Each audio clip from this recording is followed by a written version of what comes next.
Hi again, it's Tony from BesideTheFrontDoor.com with your houseplant repotting and when to do it and what to watch for.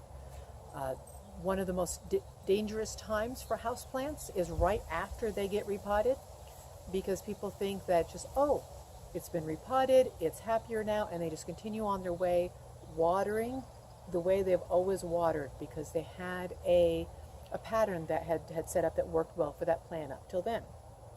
When you repot your houseplants, that all changes and you have to reset your watering pattern.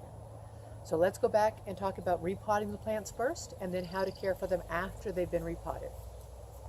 Now, to tell when your houseplant wants repotting and needs to be repotted, a simple, easy tip to do that is to, when the plant asks for more water than you want to give it, or actually when it asks for water more often than you want to give it, that's usually a good signal for you really need to repot that plant. What that's meaning is the roots, there's more roots in the pot than there is potting soil, and it's just not holding enough moisture. If you don't have time or the equipment or don't want to repot it right then, you can prune back your plant and they will use less water for you then, and that will buy you some time. But when you are ready to repot, you should go up by at least 1 to 2 pot sizes. As the plants are smaller, like a 4-inch pot would go up to a 5 or a 6. A 6-inch pot should go up to a 8-inch pot. Those sort of increments. So when you go to get a new pot. Also, another good tip is when you're buying your pots, if you have them that come up at an angle like this, rather than rounded at the top like this, it will be much easier to repot your plant. If you have a root-bound plant in a beautiful pot that happens to be rounded like this, you're going to end up either sacrificing the plant or sacrificing the pot to get that out of there. And usually people end up having to break that pot to get the plant out without destroying all the roots. So watch that when you're buying your plant pots. So you would gently knock your plant out of that pot, or if it was one of those rounded planters, you're going to have to break the pot to get that out. And then massage and loosen up the roots a little. You don't want them tightly wound in there.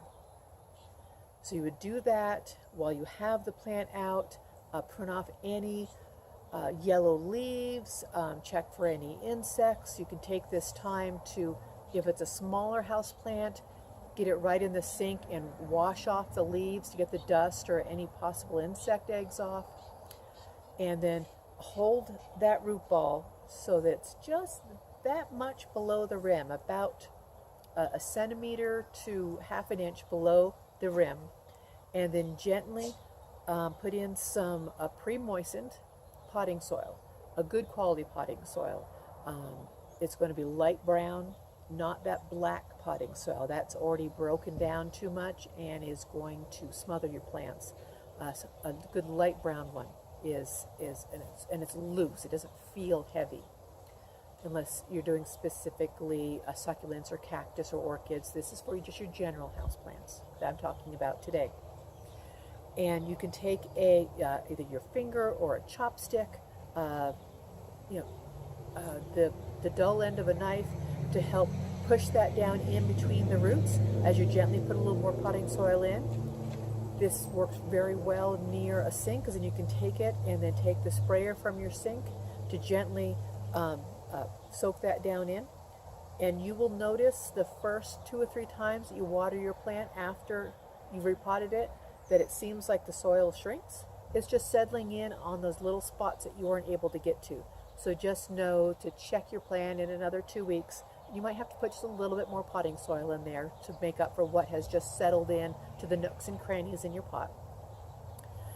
And your final level of potting soil should be between a centimeter to a half inch for small plants, up to an inch or even 2 inch for really large potted plants. But then the really important part then is to check your plant for watering every couple of days. When it needs water, water it thoroughly and deeply It's good to fill up to the rim, 3 times and let it drain out if you have that ability, to collect the extra water, to make sure there's no dry pockets left in that pot. Now, with you checking it every couple of days, you will see a new pattern will develop for when it needs water. If it's not dry yet, don't water it yet.